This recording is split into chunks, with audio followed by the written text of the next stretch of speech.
Well, hello. Hi, everybody doing tonight? All right. Well, how are you? I'm doing good. My name is David, and I help the homeless people. And I noticed I saw everybody sitting out here, and I would like to ask y'all some questions if you don't mind and talk to you for a minute. Sure thing. Oh, that's great. Well, let me ask you, what's your name, my friend? My name is Sawyer. They Hi- call me Skateboard out here on the street. Are you on a skateboard on the streets? Yeah, I don't know where my board is right now, actually, but right here. Yeah, this is my primary mode of transportation. Right there. Oh, okay. It's a skateboard. Yes, sir. So that's why they call you skateboard, huh? Yeah. I mean, it's my pride and joy, man. Okay, Coming well, out here, there's a lot of things that get stolen from you, but I managed to hang on to this thing. So that's oh, always nice. oh, well, that's great. Well, let me ask you this, skateboard. Where are you from? Originally I was born in Georgia, but my first real memories of anything are here in Fort Worth. Oh, okay. So, when you say your first real memories, what do you mean? I guess, as a child, you don't really start developing memories and things of that nature until you're like 2 or 3, Uh-huh. And so I made it to Texas by that age. I was born in Georgia, moved to Ohio for a brief stint, but I was barely even 2.5 by the time I got here. Uh-huh. I don't recall being anywhere else, Texas. Fort Worth. So, how did you become homeless? It's a mixture, of a couple things, really. I guess, as all things kind of are. But ultimately, the driving factor was substance abuse, and specifically opioids and fentanyl. Long story short, I got a tonsillectomy when I was 21. It went bad. They gave me a lot of opioids to help recover, and I really liked them. And so when the script ran out, I continued searching. And one thing led to another, and next thing I knew, all my money all of it was being spent on drugs. Couldn't afford rent. And then a perfect storm kind of took place with the COVID. I had a really good job as a financial analyst at Bank of America, but it was at a call center. And so when COVID happened, we transitioned to work from home. And so, here I am in my apartment all alone for, 12, 16 hours a day with no supervision of any kind. And so, getting paid pretty well. So I used a lot more until I stopped clocking in. I'm already not paying my bills, my rent. And so when the moratorium, the eviction moratorium during COVID, when that ended, I lost everything. They kicked me out of my apartment. All my things ended up getting thrown out. That was when I really got out here on the streets. Not here specifically. That I ended up here after a number of different events and things that happened. It was an adventure getting here, but that's what started me out on the street. Do you have any family around that knows you out on the streets? I have 2 aunts that are close-ish. One lives in the Weatherford area. The Azle area. And the other lives out towards Golden Triangle, kind of on your way to Keller. So sort of close. They know I'm out here, but when you're actively using, you tend to sabotage relationships, especially with your family. And my aunts have been through the ringer when it comes to all sorts of different types of behavior that negative substance abuse behavior. And so they're not willing to kind of fuck with me, I guess, for lack of a better term. They don't want to deal with the issues that come along with having and actively using, fresh off the streets, guy living with them, family or not. And I understand, they're older, and so putting up with my bullshit is a lot harder. Not to say it's easy, but I get it. And so there's not really a support system I can kind of lean on, some of which is my own doing, but But you know, we know people have problems and different things that causes people to be in their situations. Do you think a rehabilitation would help you? Yeah. It definitely would help me. But ultimately would be the most helpful thing is having the mindset that you need to be successful at a rehab. You can go to rehab all you want, but if you're not willing to stick with it and if it truly if it doesn't mean anything to you, if you're just going because you're court ordered or going to please other people, that's not going to last. And I know that as fucked up as I guess it sounds on the surface, I know that I'm not ready to quit drugs yet, I guess, and going it wouldn't be as beneficial as it could be, and so to go to rehab and have to stick, you have to want it to stick. So I don't think I'm quite there yet. Right. Okay, so you are content to be homeless right now until you get your addiction under control? I wouldn't say content, but I understand that's the way of things. Unfortunately, with active addiction and the point where I and a lot of the people around me are at, having a solid place to live is not really possible. Not with the way not to be successful at it, And if there's people that you move in with, you'll disrupt their lifestyles. And if you're by yourself, that's its own recipe for disaster. So I know when I was by myself, I didn't pay my bills and didn't take care of the upkeep needed to have a clean, nice area to live in, and so it all ends up kind of leading to homelessness one way or another. Yeah.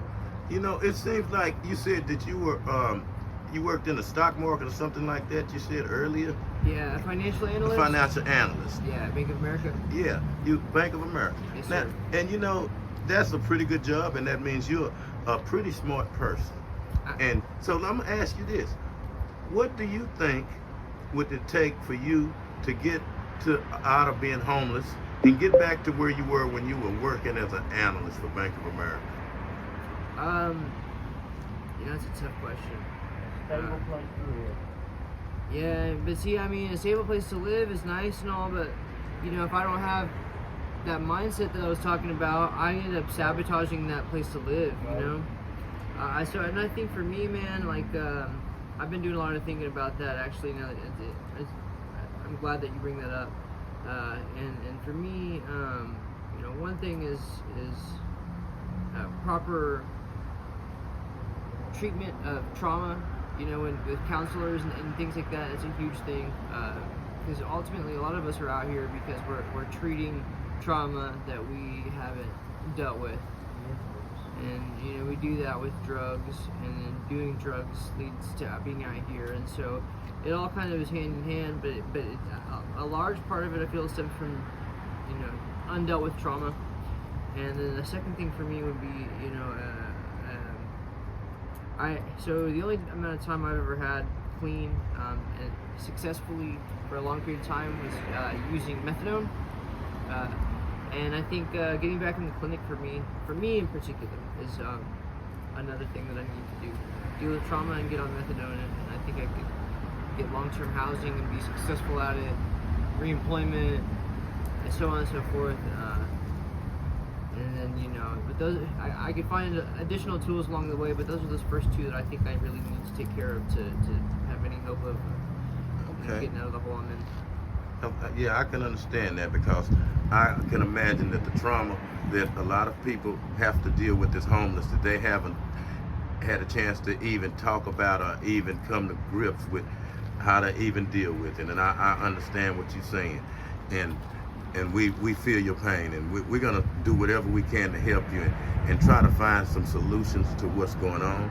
Appreciate that. Yeah. But I want to ask you, young lady, how are you doing tonight? I'm doing good. What's your name? What is your name? Elizabeth. How you doing, Elizabeth? I want to ask you, how did you become homeless? Well, Oh, this is your boyfriend of 6 years? Okay. We were staying with my best friend, Uh-huh. and we were paying her our half rent, and she wasn't paying rent. She would Photoshop pictures of rent being paid and send it to us and all that. But so we were kind of evicted suddenly, and we had gotten on, like, I guess, opioids because of her. Not because of her, but living with her led to us getting addicted to those type of drugs. And so when we were evicted, it was hard for us to recover from that or get back up on our feet because our priorities had shifted. And so I guess that's just where we're at right now. It's harder to get back up when you Yes, ma'am, I can understand that. Where are you actually from? Dallas, Fort Worth. Okay, you from the DFW area. Okay. How have people, other people like the Good Samaritans, been treating you? And you say this is your boyfriend, right? So how has it been? How have the people been treating you as a couple out here when you trying to ask for assistance from people on the streets? It's a lot different than how we were treated when we were showered in an apartment. I guess people respected us more. Not that we're deserving of less respect. Now we're even whatever. It's different. I just feel like people see homelessness as something that is just so far off from what they are. When in reality, like we were doing fine. We were, in an apartment, paying rent, and it just so happened that we were in a position and it could happen to anyone, really. Life happens, circumstances out of people's control. And so Yeah, we know this could actually happen to anybody. So, we don't judge anybody that's homeless. We just try to lend assistance and to try to tell a story so people could see it through the eyes of people that is actually living the homeless life. Your family, do they ever wonder what y'all doing or offer any type of assistance to at least try to help you? Either one of y'all's family? his family is, his mom, she's taking care of our son right now. Okay. We have a 3.5-year-old, and she's great. She wants to help, but it's, I guess, us that are. She's living in a situation and like a living space that's just not suitable for what she deserves. So it's hard to ask her for things when she doesn't, she barely has the means for herself and our son, which is, should be our responsibility. And then my family, my mom's really sick right now, and then my dad's in prison. Oh, I'm so sorry to hear that. I am. So, hopefully, y'all plan on being able to reunite with your children one day and take care of them if at all possible. Sooner rather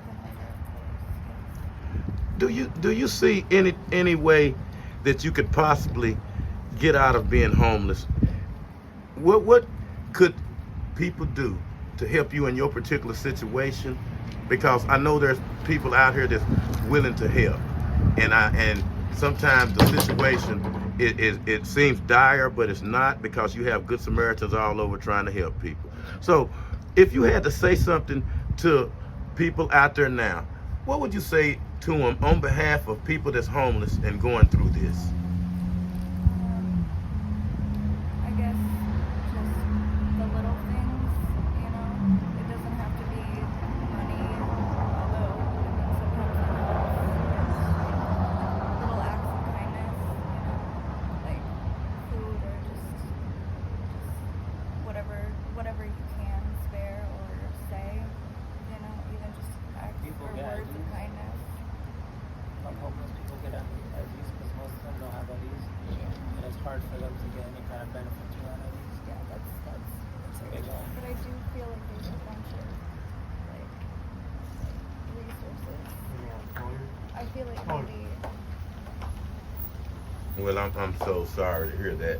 Like I say, we have to get better at treating people, and that's what I try to raise awareness on my channel for homelessness.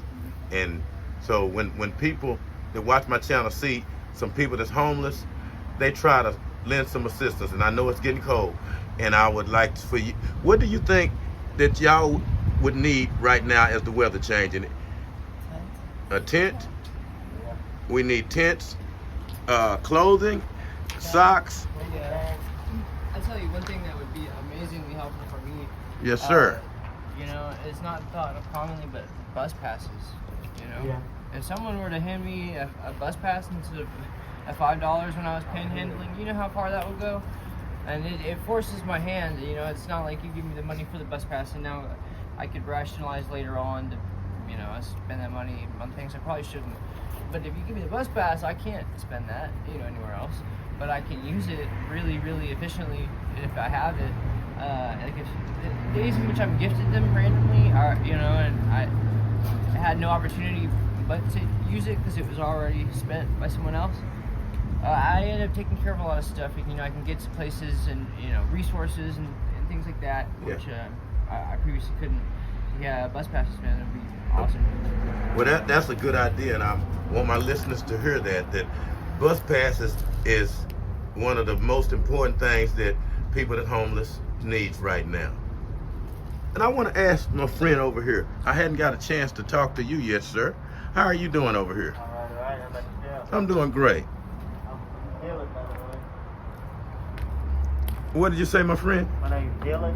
How you doing, Dylan? All right. Getting ready for this cold weather. Well, tell me something, Dylan. How did you become homeless? Full blown. I was an alcoholic. I'm from Louisiana. I was dating a chick, and my drinking ruined it, and I just been out here ever since.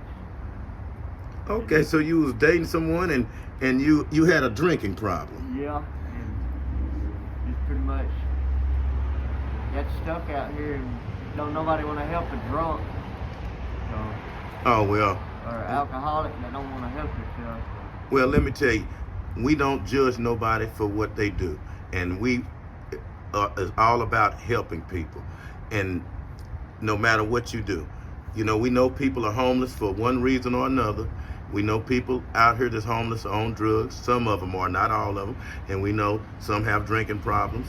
Some may have mental problems, but that is something that we can't judge people on. We are here to help, and to hear their stories so everybody can understand what's going on with homeless people.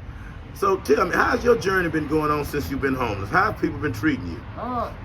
Some people, you know, good, some bad, you know. I've had good days, bad days, you know. Some days are easy, some are really, really hard, you know. It's just more of a mental and a physical challenge every day, you know. From the minute we go to sleep, from the minute we wake up, you know, it's just, you never know, you know. And you know, that's what a lot of people are interested in. What is a typical day like from start to finish for you? A typical day would be pretty much is constantly on the move, you know, like trying to get stuff accomplished, pretty much. You know, food, get something to eat, cigarettes, pretty much a typical day for me anyway. Yeah.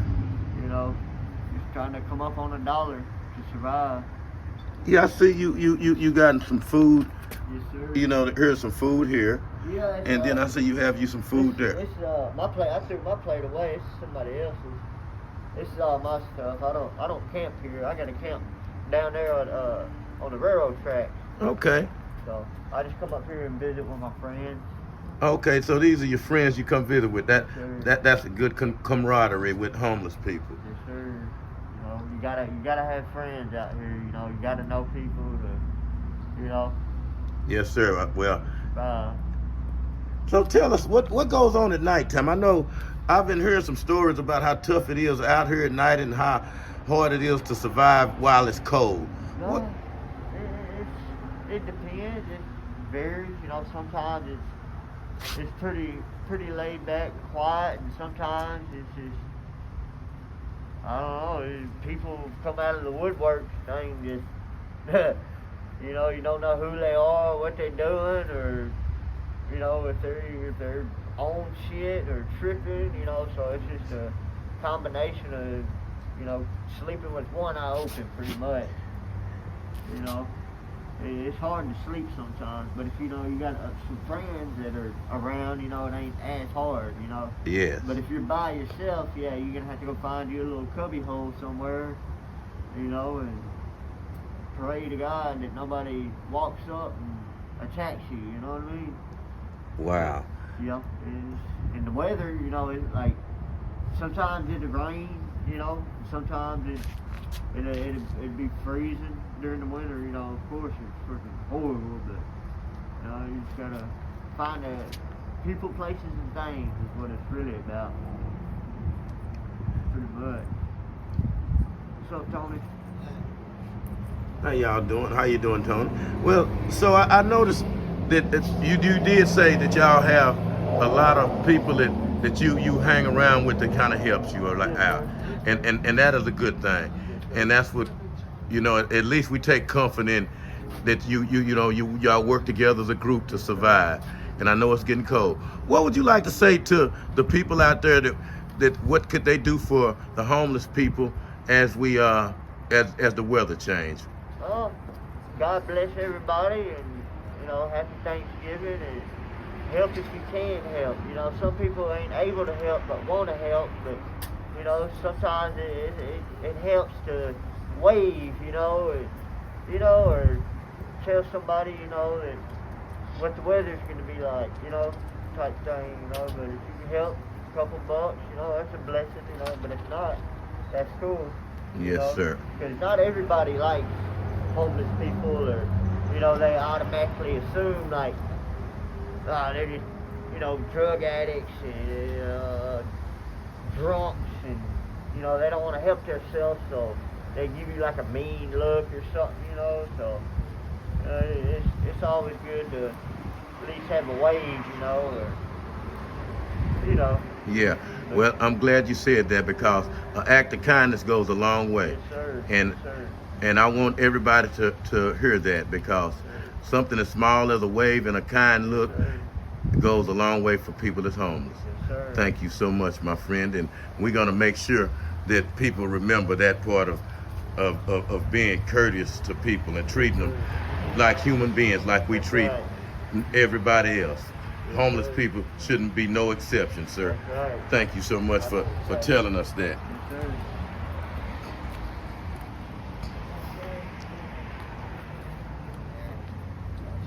Well, thank you, y'all, for talking. And I was wondering, is there anything else you would like to say before we conclude? Because, you know, we want everybody to understand what's going on with the homeless people out here.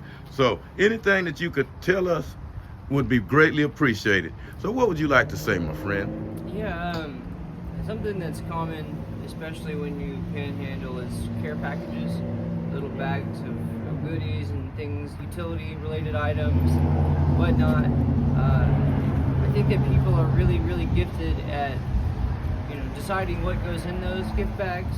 I will say something, especially once it gets colder, that I think is neglected that would be really helpful. Is just cold medicine, you know, sinus, decongestant, things of that nature. If ibuprofen, or Tylenol. Body ache. Yeah, because it gets, you walk a lot and your feet and your hips, and you get tired and it's painful. Especially sleeping on concrete is not very comfortable.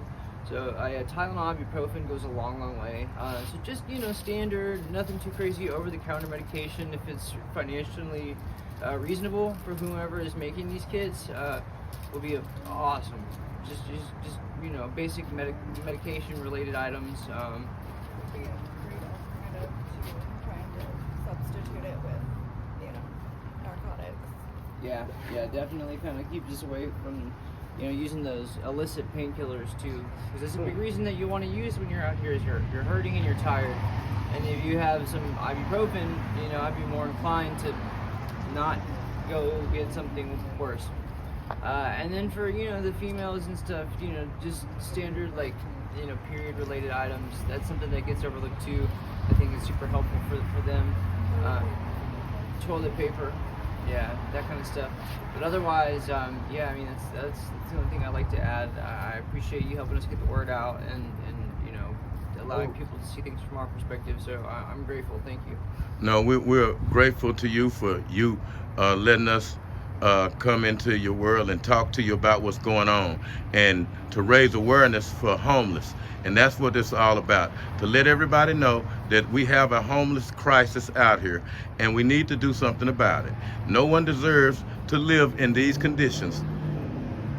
I want everybody to understand this is not a nice place to live. And no one should be subject to that, especially in the richest country in the world. And let me ask you this, what do you think that the President of the United States should do about this homeless problem? Give everybody a job. What did you say, my friend? Give everybody a job that they can do, mentally and physically, That makes a lot of sense. Or something that they want to do, that, productive, I don't know. No, we want to hear what you think because your ideas matter. Or like bikes or something, open a bike shop, let all the homeless people run it, giving out bikes or, I think just selling bikes. in addition, Yeah, that makes sense. Everybody needs a purpose, so that makes Right. Or electric bikes, What did you say, ma'am? I said, it makes sense. Yes, It ma'am. gives people a purpose, I guess. So that makes sense. Yes, ma'am. That's why people work. They take pride in going to work, earning money, so they can go buy the things they need. And one of the things I asked all of my listeners is that one of the important things I ask that you give homeless people when you see them is money. And the reason why I ask that is because homeless people like to go buy the things they would like. Sometimes they may not be hungry at the time you show up with some food that you may have sitting in your car a while. And that's not fair to them to give them something that you wouldn't give to a dog. And, expect them to be grateful that you're doing that. I can't tell you how many times I've gotten food poisoning by eating food that someone had in their car for a little bit too long. Yeah. It's common. It's common. It's very That's right. That's not fair to nobody, to give them some food that's old. That's why I asked. There's nothing wrong with giving homeless people money so they can buy the things they need. And that's one of the things that make them feel good about themselves. So I ask my listeners, don't be afraid to give money. We give it with pride when we do it in church. So there's nothing wrong with giving it to people who actually need it. Is there anything else anybody would like to say before we conclude? Because like I say, this is a homeless situation out here, and I want the world to see it. And it's not glamorous. This is real, and we have people living in these conditions. I guess I'd like to add that I understand that not everyone is able to or in a position to help. Like Dylan had mentioned, just offering a smile and a wave goes a long way. And ultimately, I guess what I'm getting at is if you can't offer anything, which is okay, just don't forget that we're humans too. Don't forget that we have our own issues and bad days and good days, and it's just simply acknowledging us instead of thinking And I know some people ruin it for the the entire all of us out here. A couple bad apples ruin the whole bunch, but just because you look at us doesn't mean that we're automatically going to have to ask you for money, and that doesn't mean that you have to immediately be on the defensive and tell us that you don't have any to give. Sometimes we just want to say hi or just be acknowledged that we're even there, and that's all that I'd like to add is we're your brothers and your sisters and your neighbors. We were, and hopefully will again in the future be your neighbors again, but we're not less than people. We're not less than you. We try our hardest, and at the end of the day, we just want to be loved. And so just don't forget that we're humans is all. Well said, my friend. And remember, everybody, this could easily be us. These are our fathers, mothers, sisters, and brothers.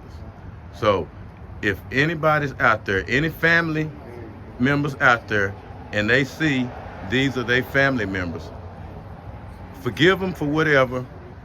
Let's move on, because life is too short.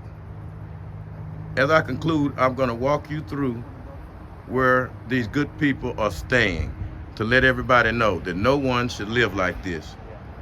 And remember, it's a call to action. We got to do something about this, because if we don't, who will? Thank you so much. And I'm going to walk through y'all home as I leave, and to let everybody know how y'all are living here.